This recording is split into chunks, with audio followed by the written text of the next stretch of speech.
అందరికీ అమ్మదయ్య. అమృతలింగేశ్వర స్వామి దేవస్థానం కోటిలింగాల కోన పల్నాడులో ఉన్న అక్కడికి వెళ్ళాము. స్వామివారి గోపురం అన్నీ చూసుకుంటూ వెళ్ళాము. స్వామివారు అమృతలింగేశ్వరుడిగా కోటిలింగాలేశ్వరుడిగా ప్రసిద్ధి చెందున్నారు. అక్కడ వెళ్ళి స్వామి సన్నిధి దర్శనం చేసుకున్నాము. స్వామి నడిచి వెళ్తాము లోపలికి, గర్భగుడిలోకి వెళ్ళి స్వామి దర్శనానికి వెళ్తున్నాం. స్వామి చతుర్ముఖుడు అయి ఉంటాడు. ఇక్కడ అనగా 4 ముఖాలుగా స్వామివారికి 4 ద్వారాలు ఉంటాయి.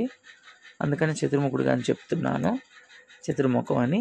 అట్లాగే స్వామివారి దర్శనానికి లోపలికి వెళ్ళాము. స్వామికి అభిషేకం చేయించి స్వామి దర్శనం చేయించుకున్నాము. స్వామికి ఎంత చేసినా తక్కువే కదండి. పరమేశ్వరుడిది అభిషేకం చేయడం. పరమేశ్వరుడు నిరాకారుడు కదండి. ఆయన అడగంగానే ఇచ్చే బోలాశంకరుడు. ఎంత చెప్పినా తక్కువే పరమేశ్వరుడి గురించి. ఇక్కడ అమ్మ కామాక్షిదేవి, తల్లి జగన్మాత. అలాగే అటు చుట్టూ దేవస్థానాలు కట్టున్నారు.